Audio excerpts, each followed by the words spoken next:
What is up, Yankee fans? I'm Ryan from Fireside Yankees. We are live for our second show of the day, our second stream.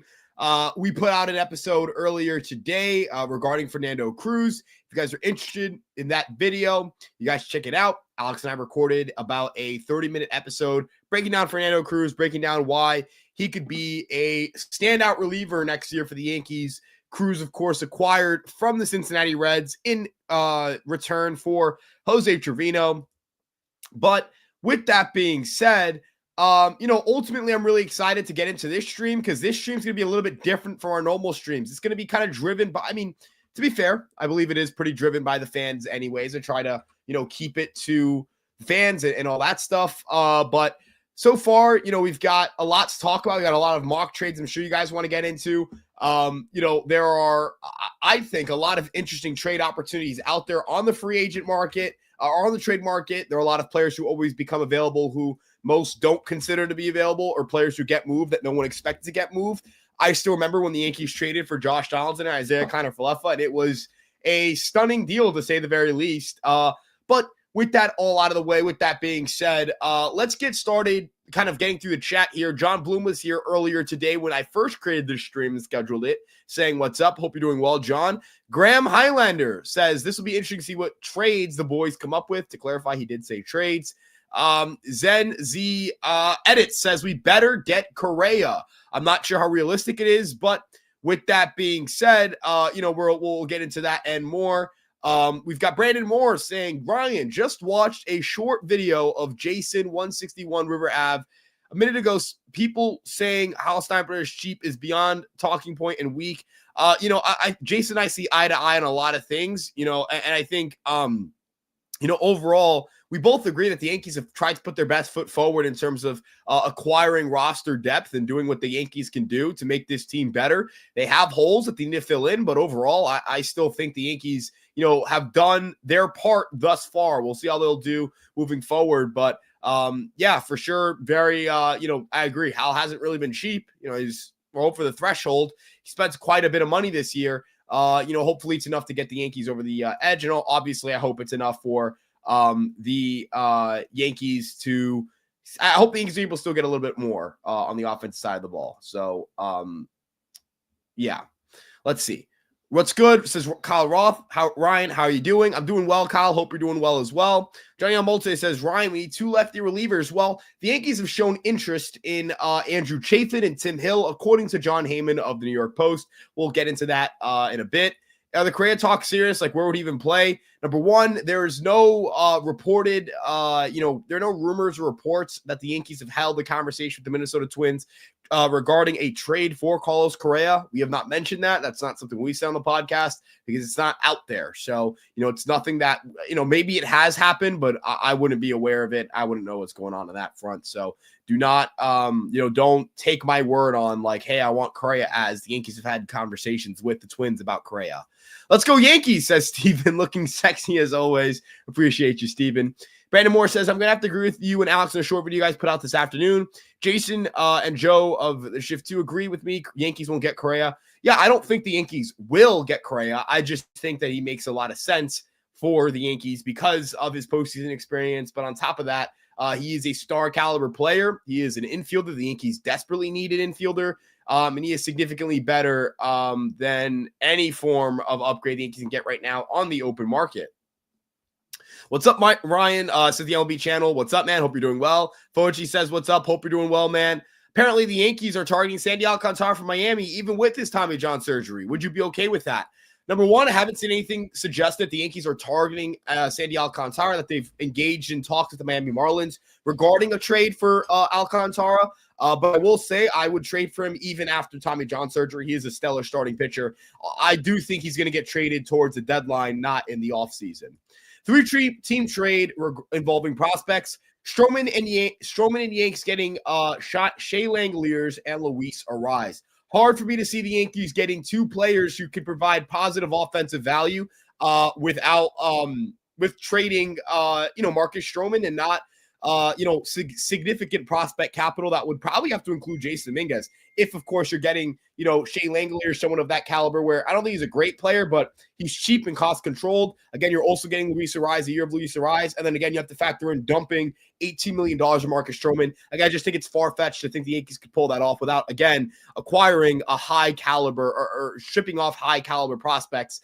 And I don't think the upgrades are good enough to warrant that kind of prospect dump off. So, yeah. Do you think Jason Dominguez will be a future all-star? I think he can be. He has some of the best upside in the farm system. He has a great ability to put the ball in play, hit the ball hard, makes good swing decisions. Defense is my main concern with him, but outside of that, the bat I feel pretty confident in. I do think Tim Hill comes back. I agree. I think the Yankees will bring back Tim Hill over Andrew Chafin, but I would be pretty happy with either reliever as a left-handed addition. Chafin is more of the strikeouts, chasing more whiffs. Hill is the reliable kind of, what you're getting in him kind of player. I don't think there's a strong argument against either player. Trade the farm for Brendan Donovan. Now, Brendan Donovan is someone that Alex and I have talked about time and time on the podcast, and we're going to pull up Brendan Donovan on Fangraphs here as I present my screen and share to you guys as my computer decides to slow down a little bit. We're going to share my screen. And we're going to talk a little bit about, what the Yankees are doing in the infield situation. So, yeah, right now, Brendan Donovan, I don't know what his availability looks like. This is his first ARB-eligible season. He will not likely make a lot of money in his first year of arbitration, despite being a high-quality ball player. Look, he has been an excellent hitter in each of his first 3 seasons. He's posted WRC plus no lower than 115. He's posted a 3.2 WAR, 1.5, 2.7. The 1.5 WAR came in a year where he was dealing with a UCL issue and had to end his season prematurely. But Donovan is someone who I've had a lot of interest in. He fits Yankee Stadium well as a left-handed bat who pulls the ball in the air a lot. And I also think that the Yankees and the Cardinals have had, conversations, not this offseason about Donovan, but in previous offseasons, it's been well reported on that the Yankees and the Guardians have done, a great job of, not a great job. They've had conversations. They've talked frequently. The Yankees have done a good job of kind of laying the groundworks for a trade and then executing it later. I don't know if Donovan's available. I am pessimistic about the Yankees' odds of getting Brendan Donovan. But if they were able to do a trade for Brendan Donovan, I think it would be centered around Will Warren. Will Warren and other pitching prospects like Carlos LaGrange or Henry LaLane or Chase Hampton. I think that if you can pick 2 of those 4 players that the Cardinals like, I think you make some pretty decent progress on the deal. Ben Rice could be an attractive piece. I know Rice is someone who you have as insurance for Paul Goldschmidt, but with Cody Bellinger on your roster, you have insurance there at first base. And of course, when you're trying to go all in and win the World Series 2025, you have to be willing to make some uncomfortable decisions. I don't think anyone in this chat would feel overly uncomfortable trading someone like Ben Rice to acquire someone like Brendan Donovan, who you'd have for the next 3 seasons. And of course, is cheap, is entering his age 28 season. And again, is really just a high quality ball player. He's a good defensive third baseman, a good defensive second baseman. He's someone who I think profiles better for second because of his elbow surgery he underwent a year ago. Although I'm not sure if that's affecting him this year. Maybe, just maybe, right? Like the elbow strength is back and we don't have to worry about that. But, Jazz's range at second is really good. Maybe Jazz shifts over to second in that situation. Overall, though, it doesn't really matter how you align them. I think that both of those players in your infield on the dirt improves your overall defense, your bat to ball skills, and to an extent, your base running a little bit. I think you'd be a little bit of a more dynamic team. You'd have a little bit of power because Donovan can hit for some power. You have really good, again, on base and contact skills. Those things are valuable to me. So Donovan, I would trade a large sum of prospects for Brendan Donovan, in my opinion. Let's see what other conversations we've had here. So Alex Bregman's a no. I don't think Alex Bregman's going to happen. Did I get a new mic? Yes, I did. I got a new mic, Steve-O. It is a Shure MV7X. So, or MVX. So it's the XLR version of the Shure mic. Still trying to tick around with some settings and also with my new monitor to try to center my camera. I realized I didn't have my camera centered. And overall, the whole process of trying to adjust my setup, it's been seamless. This mic has treated me very well. I need to get a new XLR cable, but so far I've had a really fun time, tinkering with my, tinkering my setup and getting some new pieces in the equation. And of course, trying to upgrade my setup so that you guys can have a more pleasant streaming, viewing, listening experience. Clark Schmidt and Ben Rice for Luis Garcia Jr. I have a hard time imagining the Yankees would do this trade because it would require them to trade out of their starting pitching pool. And right now, the New York Yankees, the options for the Yankees to improve their starting pitching depth have grown more and more limited. Walker Buehler just came off the board, a one-year player, $21 million. I think he would have been of interest to the team. A player like Nick Pivetta is not going to be of interest to the Yankees. He has the qualifying offer attached to him. Sean Manaea's off the board. Thinking of some other players who didn't have the qualifying offer. Jack Flaherty's on the board. I don't think the Yankees are going to go for a multi-year deal for Jack Flaherty, who they had medical issues with at the deadline. If you weren't going to acquire him for half the year, it'd feel weird to give him like a 3 or 4 year deal and give him guaranteed money. So they would have certainly a weird path to improving their pitching staff. I don't think the Yankees are in the business of trading from the rotation, unless, of course, it's salary dumping Marcus Stroman, who makes $18 million towards a luxury tax. Would you rather Tim Hill or Andrew Chafin? Kyle, that's a great question.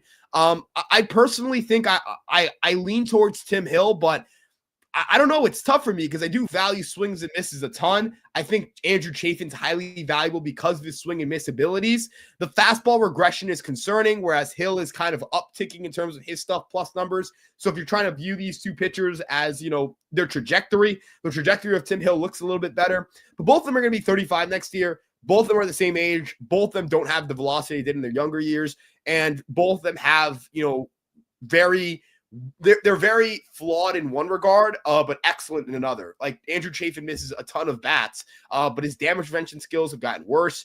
Tim Hill is the best damage preventer, arguably, from any left-handed reliever in the sport. You could argue no one's better at limiting and kind of limiting damage contact. Like, is that the best way to put it? No one's better at that, I'd argue, than Tim Hill. So that's a valuable skill as well. Maybe the Yankees have added enough strikeouts where they can, add a contact-oriented pitcher like Hill back into the equation. It's not like Hill's inability to get to miss bats has affected him negatively with the Yankees. And, of course, the Yankees can improve their defense. It would only seem – on paper, of course, doesn't always play out this way. You'd almost imagine that the Yankees with Bellinger in left, Jason in center, and Judge in right, you'd argue that that'd be a better defensive setup to have Tim Hill or a contact manager on the mound than the defensive setup he had last year. And of course, Hill was awesome last year. So, it's an interesting conversation. I think I'd love to know, chat, do you guys think that Andrew Chafin or Tim Hill are better for the Yankees? Like, if you could sign either player, same price, who would you pick, Tim Hill or Andrew Chafin? So I would love to get the crowd feel on this. Again, I lean towards Hill, not strongly onto that. I think I'm both the Yankees and Marlins fan. The Marlins are thinking of trading Andrew Nardi and Declan Cronin. What would you give up for them? I think the Yankees need to focus their trade chips on offensive help. They need to improve their lineup. They need to improve second base or third base, wherever they could get it. And personally, not to say that I don't want the Yankees to improve the bullpen, but I'd be very skeptical of what the Yankees are doing if their game plan was to ship away notable prospects, which they would have to for Nardi and Declan Cronin.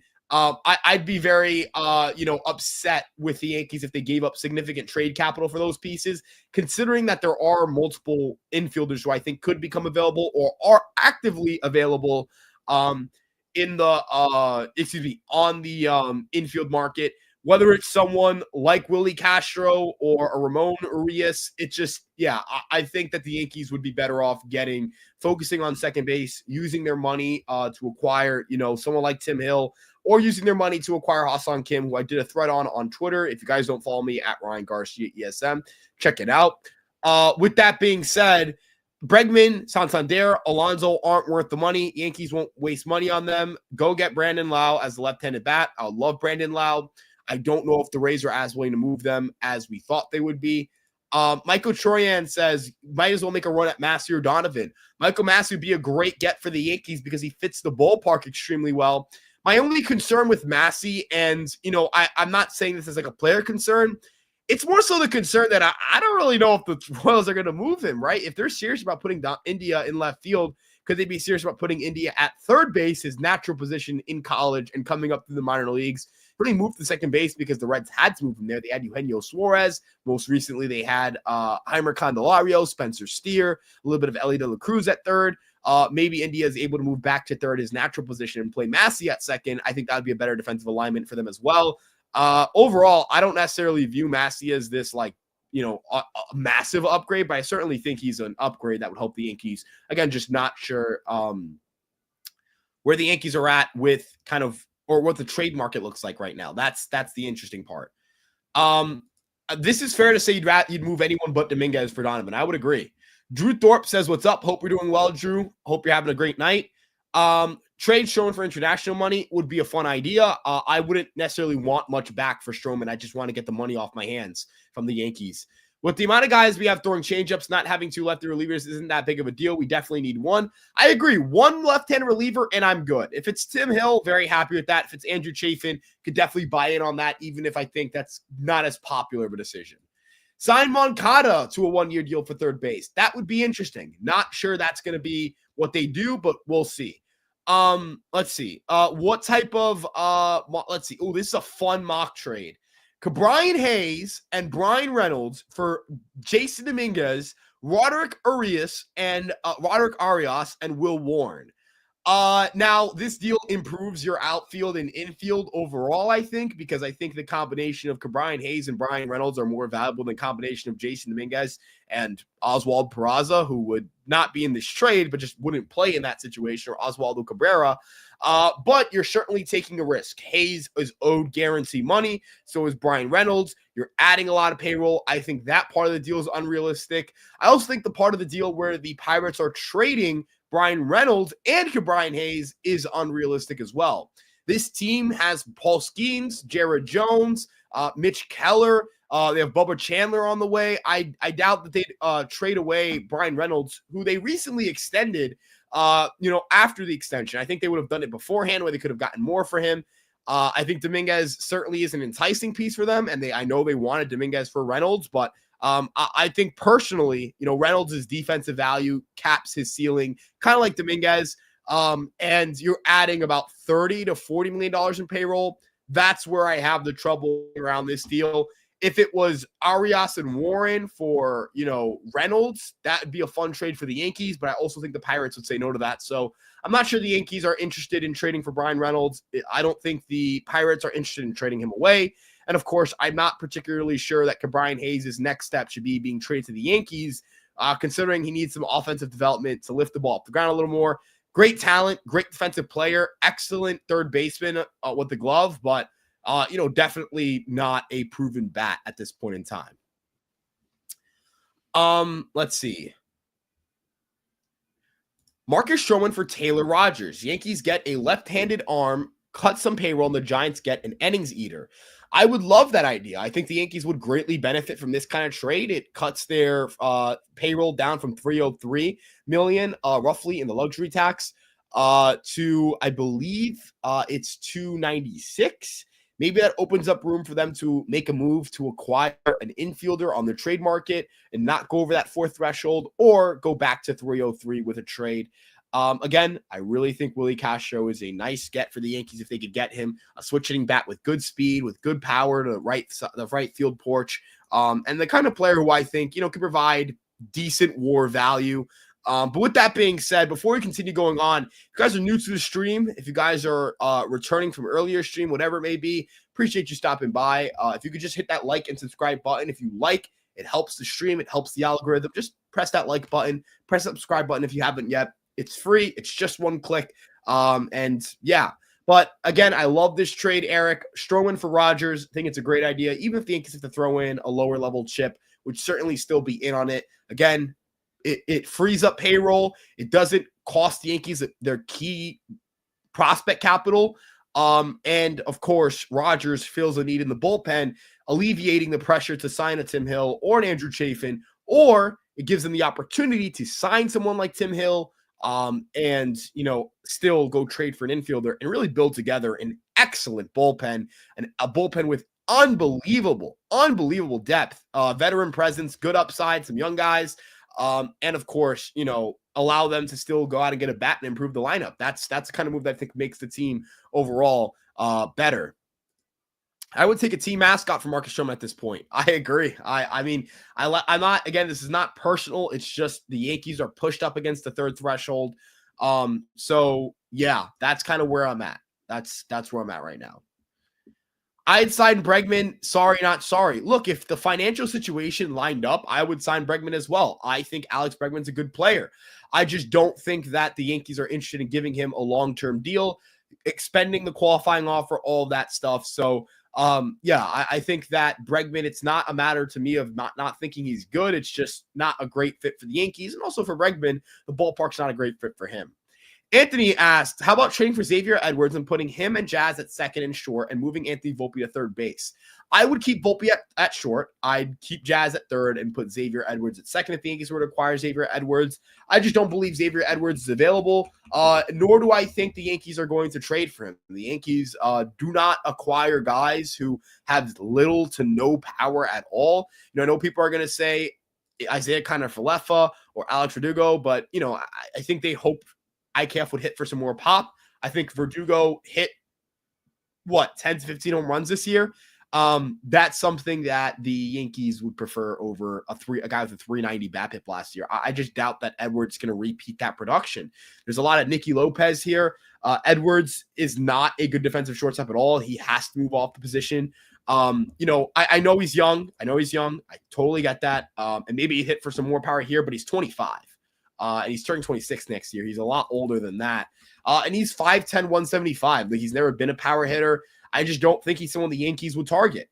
Whether that's true or not, whether the Yankees end up getting him or not, would he be an upgrade? Absolutely. Would the Yankees be a better team with him? Absolutely. Would he solve a hole at second base? Again, absolutely, absolutely, absolutely, absolutely. And do I actually think, he's a good player? Yeah, I think Xavier Edwards is actually a good player. I just don't know how sustainable his offensive production is. I don't know if I just don't know if he fits, and that's important. You know what I mean? Player fit. I don't know how the Yankees would get him. I don't know why the Marlins would trade a cheap player. There's a lot, that I could question in terms of acquiring Edwards, and enough that I would say it's just not worth the headache of trying to acquire him. So yeah. I would not sign Tanner Scott before acquiring an infielder. The bullpen's great. The infield needs help. So, yeah. And Michael, look, I see your comments, man. It's not that the Yankees are saying draft picks are more important than, winning the World Series, but you absolutely care about draft picks. I look at the 2023 draft class, and I say the Yankees didn't walk with as much depth as I hoped for. I think that hurt them in terms of their farm pool this past year, because when you don't have a second-round pick, when you don't have a fifth-round pick, and you can't acquire, multiple players, the Yankees acquired, I think, one player in the top 50, two players or three players in the top 100. That's not sustainable to build a farm system and to compete for multiple years and to trade for good players. If the Yankees had, the 2023, if they had that second-round pick from 2023 and draft a good player, maybe they're a better team this year. Maybe they acquire someone else. Maybe they have more capital to be involved in Kyle Tucker, right? Maybe they would get Kyle Tucker. So I 100% agree. You need draft picks to make trades. And I agree. No player guarantees you a World Series. That is true. Is Roki Sasaki still an option? Look, he's available. Oh, wait, we have a super chat. Let me get to this. I apologize. Big Uso, I guess it's also about Roki Sasaki. So this is great. We'll address the question here. Big Uso, thank you for the super chat. Let me hit you with the...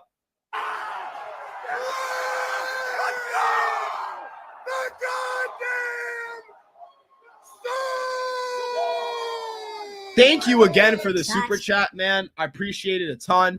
And is Roki Sasaki still a valid option, or is that not likely? Look, Roki Sasaki met with the Yankees, and that's important. He did not meet with every team who had interest in him. The Phillies didn't get a meeting. The Red Sox have yet to get a meeting. It's unclear if they will. I think it doesn't look great for them. The Mets have gotten a meeting. The Dodgers got a meeting. We don't know, I don't know if the Yankees are like favorites. I don't think they are. I think the Dodgers and the Padres are, but I guess anything could happen. What if Sasaki was just blown away with the presentation? He can't sign until January 15th. That's when he'll make his decision. Look, I think he's going to end up a Dodger. Again, that's just my opinion, right? I think it's a heavy favorite too. But if he ends up a Yankee, yeah, that certainly opens up a wide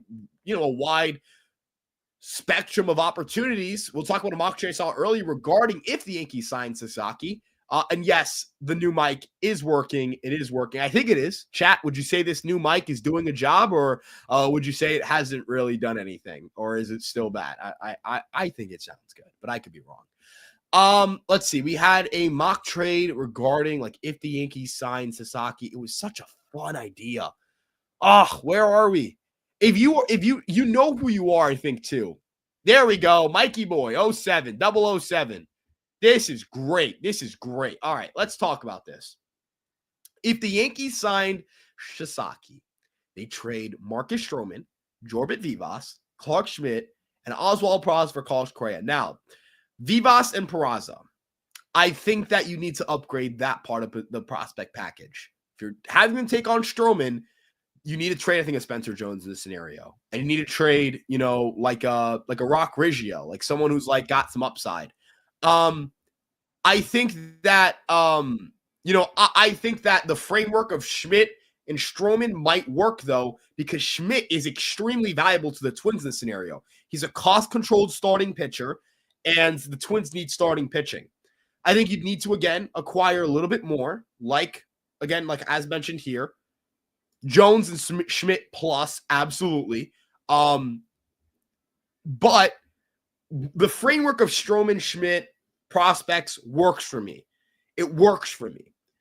And it's something that would facilitate, obviously, a phenomenal scenario for the Yankees where they walk away, let's say, Roki Sasaki. Look, Arias, Jones, Schmidt, Arias, Stroman. I think that gets a deal done, honestly. Depends on what the Twins think of Jones and Arias, obviously. But I think that might get a deal done. That's a 4-for-1. Man, if you could do that, I mean, the Yankees would be increasing their payroll by, I believe it's $12 million. Maybe they kind of figure out a way to mess around with the luxury tax to diminish that load for 2024. But, man, he would improve the infield, third base, first base. I mean, the rotation, excuse me. Good God, he'd have a great rotation. He'd have a great in-out lineup. This would be a 100-win team, I believe. Now, let's talk about Carlos Correa. What's the obsession with Carlos Correa? I know that he missed time last year, but for the most part, he's been pretty consistent with playing 130-ish games. The other thing I'd like to point out is that Correa playing third base may be better for his lower half than playing shortstop. Third base is a less range-based position, more of a shoulder kind of arm strength. You're going more on arm strength. No, your lower half matters for arm strength, but you're basing it more off arm talent, right? And Correa has, in my opinion, the best arm talent you could possibly acquire for third base among, potential free agent options and, other trade options. Now, is Correa realistic? No, he's not. But is he fun to talk about? Absolutely. And am I going to keep talking about him because he's fun? Absolutely. Am I going to keep deluding myself into thinking there's more than a 0% chance? Yep. I mean, look, the Twins are listening to offers on Correa, and that matters. When you listen to offers on a player, I believe the player is at least somewhat available. That's what matters to me. We'll see if that amounts to anything. We'll see if the Yankees are able to do anything. We'll see if the Twins take these talks any further, but he would obviously be a huge help for that offense. And yeah, huge war for just half a season. Absolutely. Yes. Huge war for half a season, a great playoff performer. So yeah, exactly. There's no market for a guy like Correa. I agree. I don't think there is. So yeah. The smoke is not the Yankees and Correa. It's the Yankees. It's Correa and the Twins listening to Correa. So on Correa. So yeah. Ryan Beck, I never get to listen live. What is that clip you play when there's a super chat? Ryan, you are here all the time. You were here last year with these streams. You are a huge supporter of this team. Of this channel. You got to listen to this. I got you, man. I appreciate you stopping by too.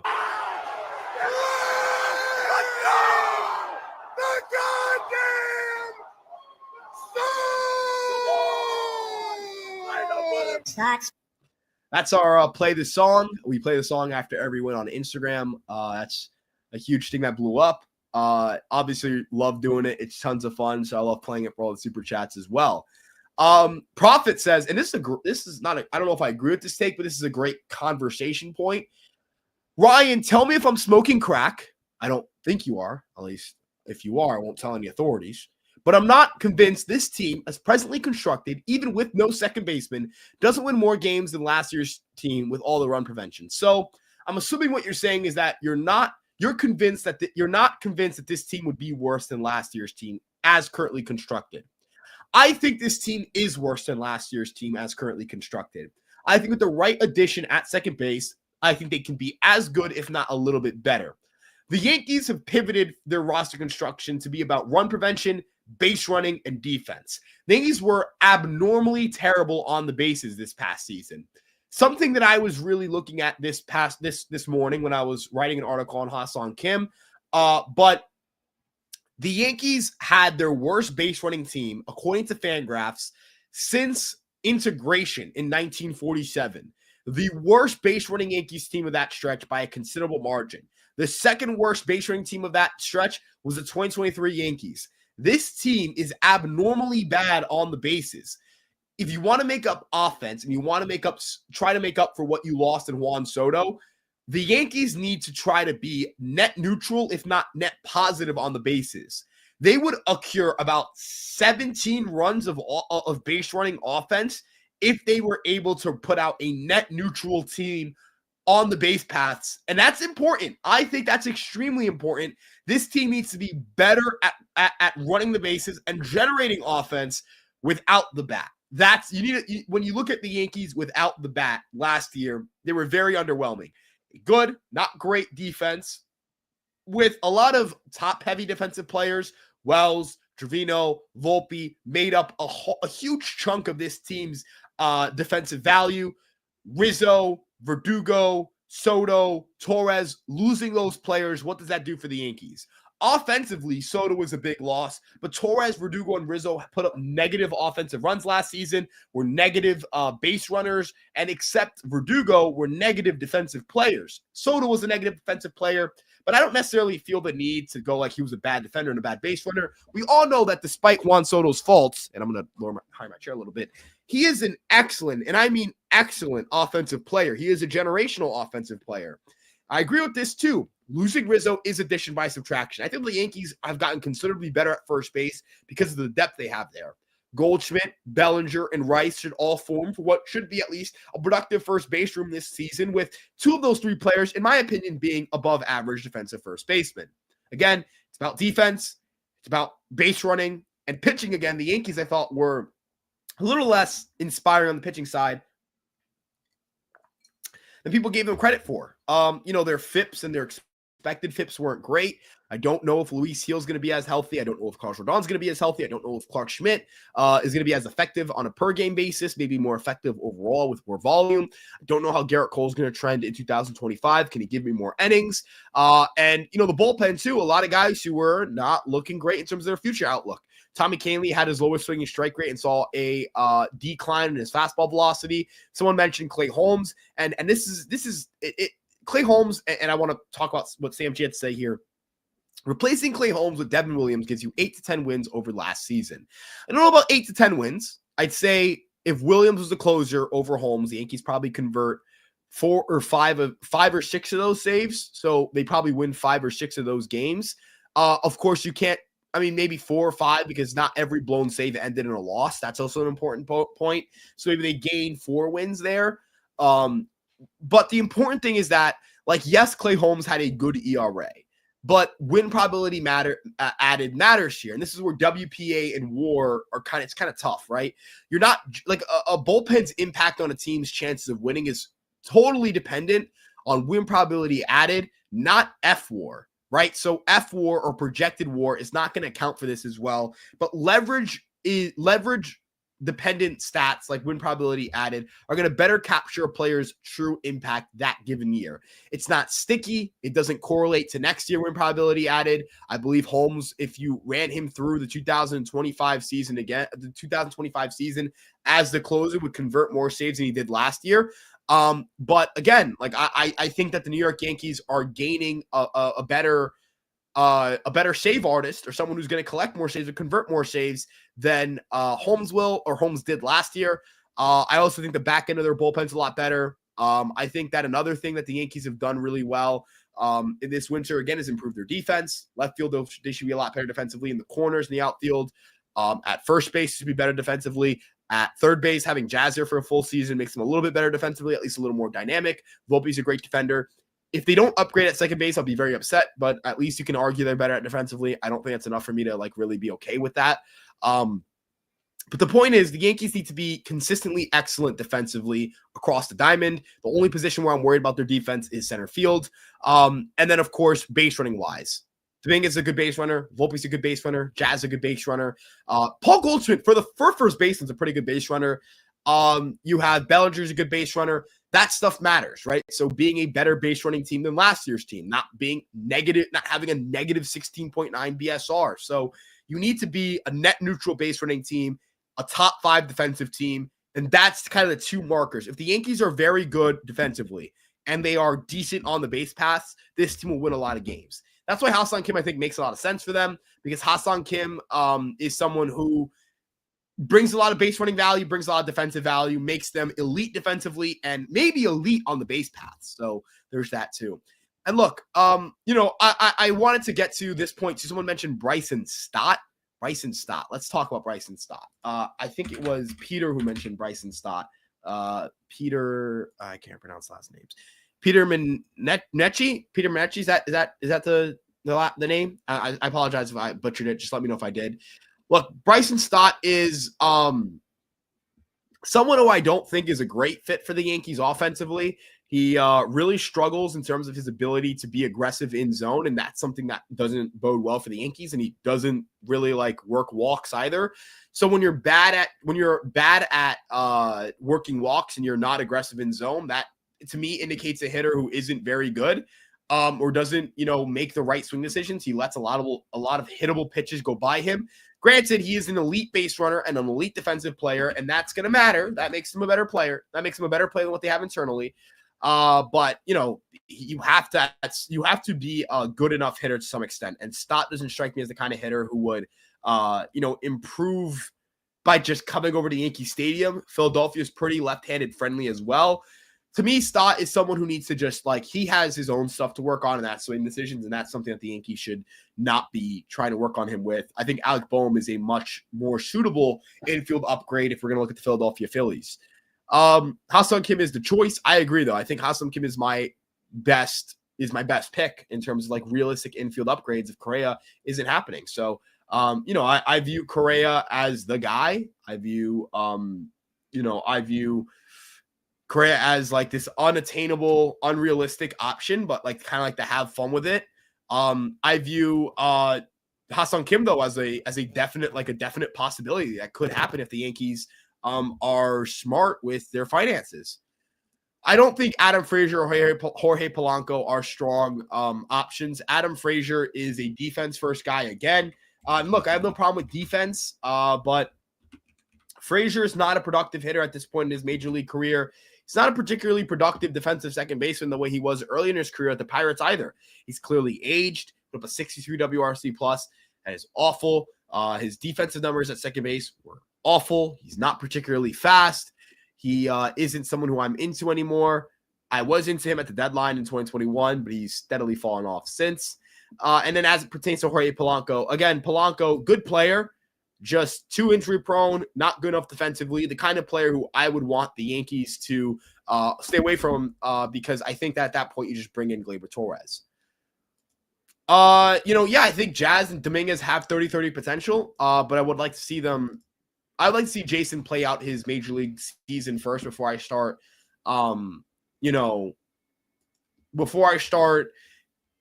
that he's this massively good player. He's an extremely talented player, but productive. I need to see productive and talented are two different things, if that makes sense. So, yeah. Who's more realistic, Kim or Donovan, and who would you rather? That's a great question. My answer is I would prefer Brendan Donovan. I prefer Brendan Donovan. But I would think that Kim is more attainable. So, yeah, that's where I'm at. Because Kim is a free agent, Donovan does not have to move teams. So I guess that inherently makes him more realistic, right? So, yeah. What about Arise? Great hitter and OBP a little less than Soto. The problem I have with Arise is he doesn't have a defensive position. He'd have to play the middle infield. I think he could play third base and do a job, but the power isn't great. So I'm a little bit concerned about what he would cost, what he'd produce for the Yankees, and if he'd really help them defensively or on the base path. So Um, yeah, let's see. Can't go wrong with either one. That's a great point. Um, I don't want to bank on a Jason breakout, but I think a huge breakout is more likely than the projections suggest. The projections actually like him. Median outcome that includes a 112 WRC plus is awesome for rookie. And if he puts up a 112 WRC plus, the Yankees will be very good offensively, I think. Now, granted, if the Yankees got that big year about this, like again, I don't know. I think like Jason, like I don't want to like put too much pressure on him, but man, I think he's a truly talented prospect. Like again, I talk about productive versus talented. He's not productive yet, but he's talented. God, he's so enticing as an offensive prospect. He does so many things so well. He hits the crap out of the ball, good contact rates, great swing decisions. He is someone who I think will become an ultimate hitter if he's able to put it all together. And that short portion right field is just built for that pull side approach. So yeah. So yeah.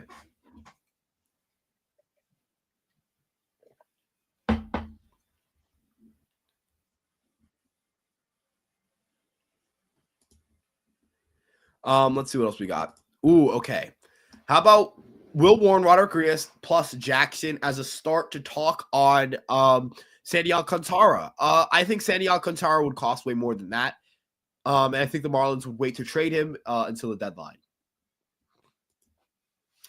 Yeah, I think without the pressure of being the guy, he doesn't have to be. Aaron Judge is the guy. I think that'll certainly help him. He also doesn't have to play left field. He can play center field, and that might do a little bit of wonders for him. Left field, God, is left field hard to play at Yankee Stadium. Padres did say they listened to offers on their top players. What about Manny Machado? I believe Manny Machado isn't attainable for the Yankees because I don't think it makes much sense financially. It's a contract I think is only going to get worse. He's a player who's seemingly on the decline. Let me go ahead and check, Manny Machado's past season, but I'm pretty sure the past 2 seasons have been like good, not great Manny years. Let's see. Let's pull up Manny Machado. Share this tab instead. So Machado this year, 122 WRC plus, 113 the year prior, 3.4 and 3.6 WAR. Let's look at that defense because the defense is obviously what you're looking for here. Defense went from firmly elite to just kind of okay, and that's a concern to me. So look, I know that defensive value is something that isn't great or isn't like sticky year to year, but I'm certainly concerned about a player who's part of their game is elite defense, and that hasn't aged well. Look, this is a guy who's going to go into the Hall of Fame, like no doubt about it, and he is a stellar player, and he is someone who I think the Yankees would be great with. But as mentioned here, staying until 2023, Manny Machado has quite a few years of control left before he hits the open markets. So, I think the Yankees would be in a not in a pleasant situation if they had to pay him for the next, pay him in his age 30 years when, again, it's just not the contract, right? That contract's just scary. He's got a lot of years left on that deal, and he's making, 31 mil towards a luxury tax. Spencer Jones and Roderick Arias for Bo. Danny, this is an interesting one. I think if the Blue Jays like Jones and Arias, they would do it. But I think they'll hold on to him until the deadline and see what they can get for him. I don't think they want to trade him after a career worst year. Chef Nick says, hey, how are you? Who would be next in line in terms of prospects to be called up for the infield, since they were considering Durbin to compete before they traded him? Maybe Vivas. I think Vivas isn't going to happen. He's not going to be the major league second baseman to start the year unless something awful happens or he just like has the greatest spring training I've ever seen in my life. But I think, in the infield, it's not looking great. It's a lot of slim pickings for the Yankees in the infield at the upper levels of the minor leagues. They'll need guys like Arias and Lamar Jr. to kind of traverse through the upper levels. Rock Riggio is interesting. I think he needs to get into his raw power a little more, and he's an older guy, so you kind of need that development to happen a little quicker. At third base, there's not a lot. Like, there's not really even a projected third baseman there. Kiko Romero is interesting, but again, not really my cup of tea in terms of like next man up, like the next future major leaguer for the Yankees. You look at a lot of the guys, Kiko Romero did have a fun little stretch in Double A, but I was those 3 games. My internet just kind of like blew up there. They have some outfield depth. They have a lot of pitching depth. That's where I'm very comfortable with the Yankees right now on that side of the ball. But they need some more infield contributors. I wonder if they're able to get some guys to kind of develop and develop steadily and develop quickly. Tyler Hardman was fun for a little bit, but he's so injury prone and he had such a rough year with his contact rates that I'm not particularly sure he's going to be in the mix. So they need some infield help coming up through the pipeline. They're going to need some guys to step up and do a job. Jose Ramirez isn't happening. That's why I think people don't talk about him. So that's kind of where I'm at. Graham, I hear you, man. Michael, I hear you with that guy. I hear you, man. I hope you have a great night. Hope you do well, man. And enjoy. I'm not going to be able to stream tomorrow, so hope you have a great weekend, Graham. And appreciate you stopping by. You're here earlier today. You're here again. I appreciate all the viewers and everyone here. Like, you guys are awesome. You guys are great. I appreciate just being able to talk ball and chop it up with you guys. We got a super chat from Danny Neighbor. Danny, let's hear it.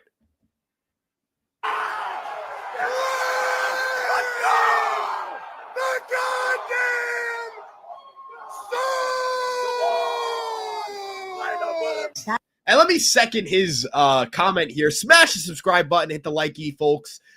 Yeah, hit the like, hit the subscribe. Danny, thank you for stopping by. I appreciate you, man. You're the best. And Drew Thorpe says, how the Padres do with Soto. Look, man, I think that, and Michael, I'm sorry, I'm gonna have to mute you. I'm gonna have to put you in timeout for a little bit, bud. I appreciate the engagement, I appreciate the support, but I think a lot of people want to have a conversation about what the Yankees can do better in 2025. I'm not saying there's not a conversation to be had about what they have or have not done, but it's December. I'm not gonna get into conversations about like we're screwed, we're effed, it's over. It's this, it's that. I'm not doing that. I'm not doing that tonight. I'm not doing that with the viewers. I'm not engaging in that tonight. So hope you have a great night, man. If you want to watch the rest of this stream, we've got a few minutes. We got like 10, 15 minutes left. You're more than happy to, but I'm sorry, man. I can't, for our viewers, it's not particularly fair to them. Anywho, yeah, I think it's fair to say that the Padres did better this past year without Soto, but I think it's important to note that the Padres got chips back in return for Soto. If the Yankees had traded Soto this winter instead of letting him walk in free agency, look, I agree. The Yankees would do, the Yankees would be in a interesting spot, right? Like you'd say, all right, what'd they get back for him? But that's not the case here. The Yankees didn't get value back for Soto. They got a 4th round pick.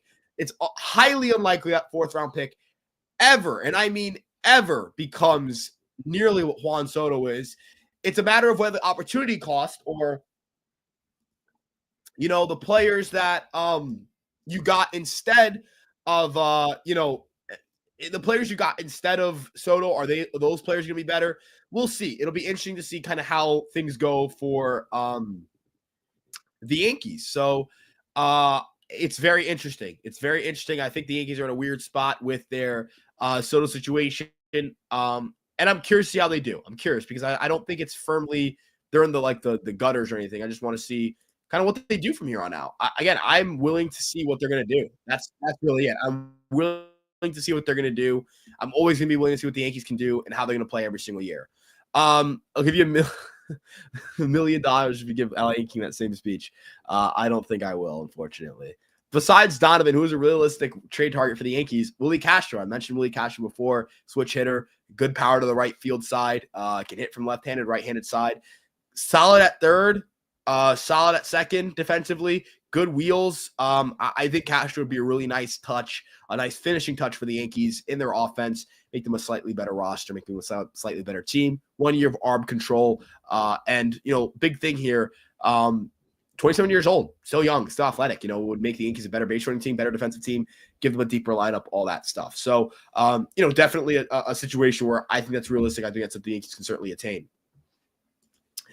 Bellinger's going to rake like Matty Carp did. I think Bellinger, has a lot of the swing tendencies, has a lot of similarities to Anthony Rizzo did in 2021. If you guys remember when the Yankees acquired Rizzo, kind of a mediocre hitter then.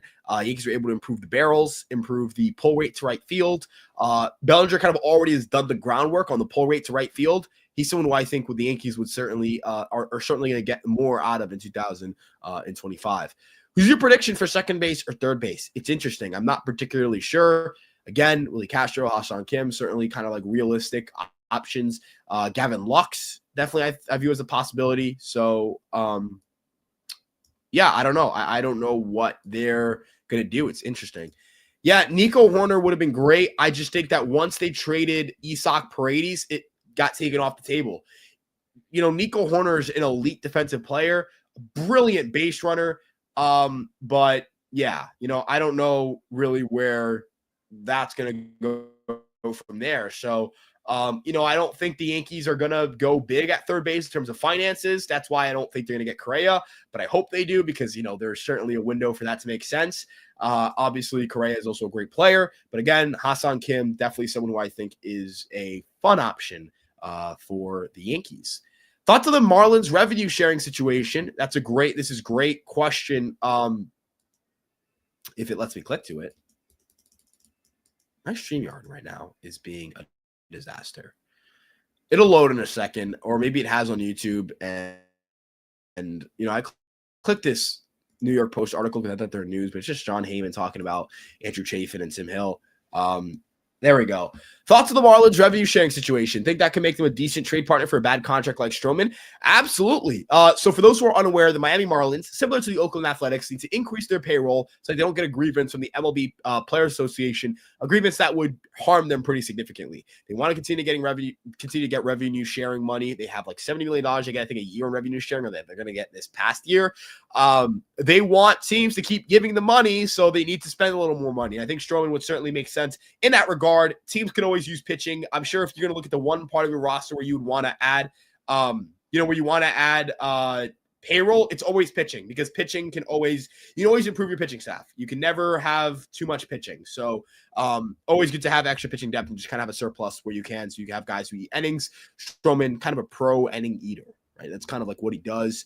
Probably would play well in, somewhere like, where did I put this? I don't know. I think Stroman would probably pitch well in Miami, right? Like that's kind of where I'm at too. So yeah. Jazz at second base, I think, is ideal because of his range, but I'm still willing to play him at third base because I think his arm is great. I think he's got such a good arm, and I love his arm, and I love how it works for third base.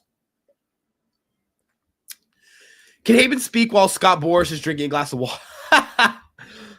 That's funny, man. That's funny. I won't laugh too hard at that. That's pretty funny. I can't watch TJ play again this year. Yeah, I agree. He cannot be a starting player on this team in 2025.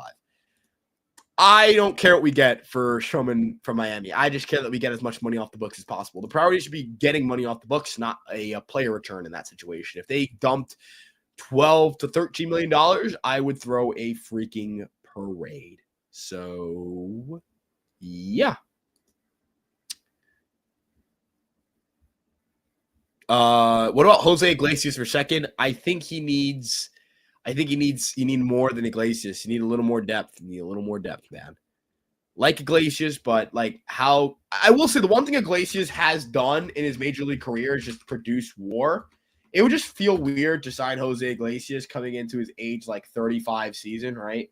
I know the OMG thing is the Mets thing. I don't really care about that stuff. I just care about having good ball players. I've been kind of adamant that I care about good ball players. So Iglesias last year 135 WRC plus. That's awesome. Not very sustainable. Definitely don't think he's doing that again. He had 382 BABIP. That's not happening again. And more importantly, defensively, he's good. He's not great. He's good, but not dominantly good. That's a concern. He's not a great base runner anymore. Iglesias is a good player. He's never been bad. Look, he's legit not been bad. Since 2013, he's been an above average major league player. That's cool, but the Yankees need a little more juice, a little more thump than Iglesias in that lineup. What would the Twins want in return for Castro? I'm not sure. That's a good question. Maybe a pitching prospect. So, yeah, I don't know. But I do think he'd be a fun, cheap option, good speed, good bat, solid glove.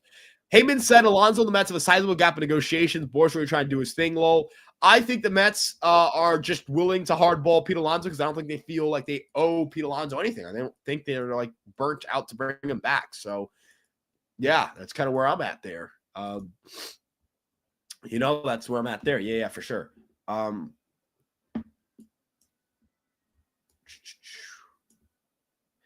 Let's see what they've got elsewhere.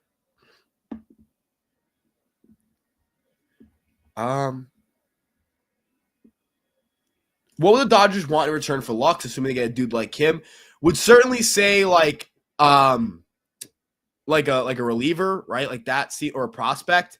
I personally think that Gavin Lux fits the Yankees very well. Does a good job of hitting the ball hard, or he did a good job of doing it in the second half. Sold out for some more pop. Decent enough defender, decent enough base runner, the kind of guy who I certainly would love to have on the Yankees.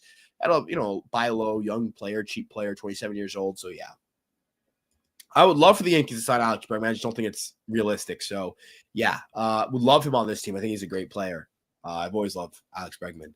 Boris effed his clients again. Yeah, he really, I don't know if he effed them per se, but like that middle market again, it's just not, the middle market is always tough for Boris. I think he's starting to he has to realize at some point that middle up market, right? That 4-WAR player in their 30s, that 3-WAR player in their 30s, they're not going to get the kind of traction that people think they get. They don't get that same traction anymore. So yeah, that's where I'm at.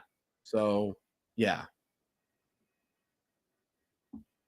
Do you think the Twins would trade Correa? I think for the right offer, yes. They're listening to offers that there's always a price. When you're listening to offers, there has to be a price you're willing to pay, or a price you're willing to pay to give, or no, excuse me. There has to be a package of players that you'd want for Correa. You don't listen to offers if you aren't looking, if there isn't a situation which you'd say yes, right? That's kind of where I'm at. So, yeah. With that being said, though, yeah. Oh, this is a good question. Things were open to trading Brandon Lowe. Would you prefer him to Kim? I think it's an either or situation. You could either. Wouldn't feel strongly about either player in either direction. So, yeah.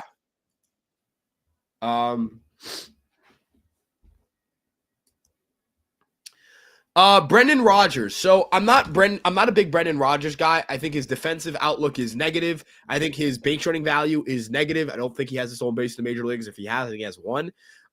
He is not a good enough hitter. He is not a good enough player for the Yankees to use him as a viable starting infield option. Maybe a depth piece, maybe a minor league deal, but that's it.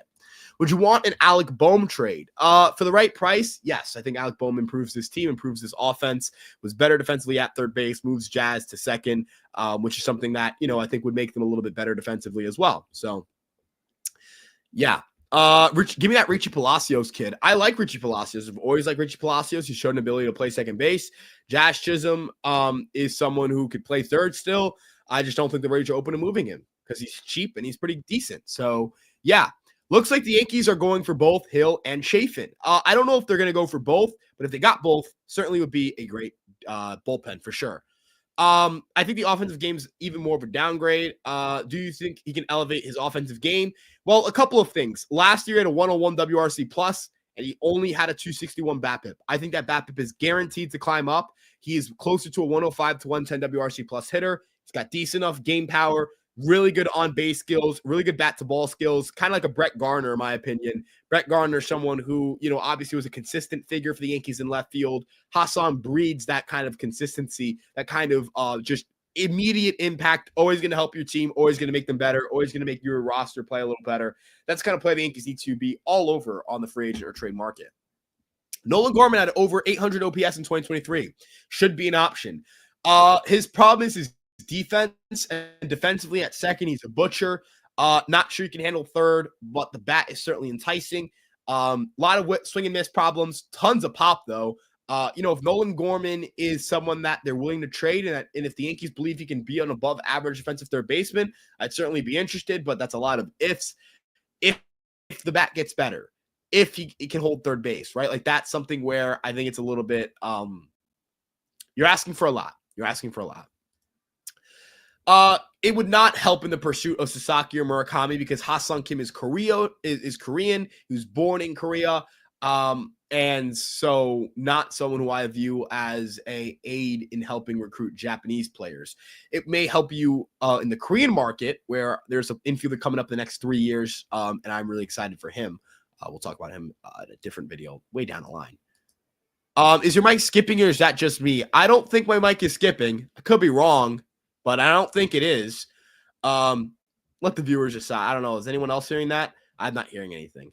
Correa missed 237 games. No idea how you take that risk because you do when it's a great player. And I think Correa is a great player who would be a Hall of Fame without the injuries. So, again, I'm all in on Carlos Correa. I'm willing to take that risk for a team that needs, and I mean needs, to go get upside.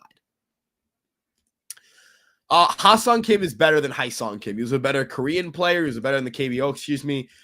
He was far better in the KBO, and he's already proven himself in the major leagues. I'm not entirely sure that you're going to get that kind of production from Hae-Sung Kim at the major league level. He may not even be an above average major leaguer in 2025. So there's that. Tucker, Vlad next season. Kyle Tucker. Kyle Tucker is the guy. I love Kyle Tucker. He's my man. So, I love Kyle Tucker. That's my boy. Would always, Kyle Tucker is someone who I love with a passion. So, Muncy or Correa. I mean, Max Muncy would be a dream. He'd be a dream, right? He'd be an absolute dream. But look, where does Stan help you in the postseason? Without Giancarlo Stanton, the Yankees don't get to the World Series. Also, do we foresee a potential Volpe breakout? It's possible, but he has to stick to the adjustments he made in the postseason, which was swinging a lot harder and doing a little more damage on contact with excellent swing decisions. I don't think Teoscar Hernandez is happening. The Yankees do not have a positional fit for him anymore. So, that's where I'm at. Yeah. Let's see. What else we got? We're at the hour mark. We're going to start wrapping things up in a few, so just get your final questions in now. And again, if you haven't done so already, like, comment, and subscribe. Turn on the notification bell to check out Fireside Yankees on all your favorite social media platforms: Instagram, TikTok, Twitter, Facebook, and of course this YouTube page, all under the handle at Fireside Yankees, or on Instagram where it's at fireside.yankees. Appreciate you guys. I mean, this is the second stream of the day, and you guys have been here, showing love. I gave you guys 2 streams for today because I know I wasn't going to stream tomorrow, and I wanted to give you guys some love and show you guys some love and get you guys, the content you guys are looking for. I just got that feeling that if with Correa and if the Yankees, if the price is right, I hear you, man. There's always a feeling, and I think that feeling is usually delusion. At least it is on my end. But delusion never hurt anybody. The Yankees will wait and see till the deadline. To be honest, also remember, this market hasn't moved. I'm not scared to wait. I'm not at all. So, that's where I'm at. Jones, Warner, it depends on how much they like Jones, that being the Cardinals. So that answers the question, I hope, pretty well. It depends on the view of Jones from the Cardinals. If the view is high, I think it gets him. If it's not, then no. So I know it's a cop-out answer, but that stuff does matter. Anywho. Thank you again for tuning in. Appreciate you all for watching. Appreciate you all for sticking around for the video. I love you guys a ton. You guys have been great. I hope you guys, again, had a great holiday season. If you're still celebrating the holidays, appreciate you again so much. Ax and VJ, don't worry. We're not going live tomorrow, though. We are going live again soon this weekend, so don't worry about it. We'll get you some action. We'll get you some live action. Appreciate you for stopping by, though, for a little bit. Let me answer just a couple of questions, I guess, here, because I see a couple here. Brandon Lau and Oswaldo Cabrera are not the same player at all. Oswaldo Cabrera is so much worse than Brandon Lau. I think Taylor Ward is available, right? He could be available if the Angels are selling. He'll be a free agent at the end of the season. So I think he's probably my top target off the top of my head. And Jones, his strikeouts scare me. I would 100% trade him for Donovan, 1,000%. We'll have a video actually on Spencer Jones. I want to do an article and a video breakdown. So again, thank you all for tuning in. Love you guys a lot. We'll see you guys in the next one. Peace out, everybody. Have a great rest of your Thursday. And let's go Yankees, everybody. Peace.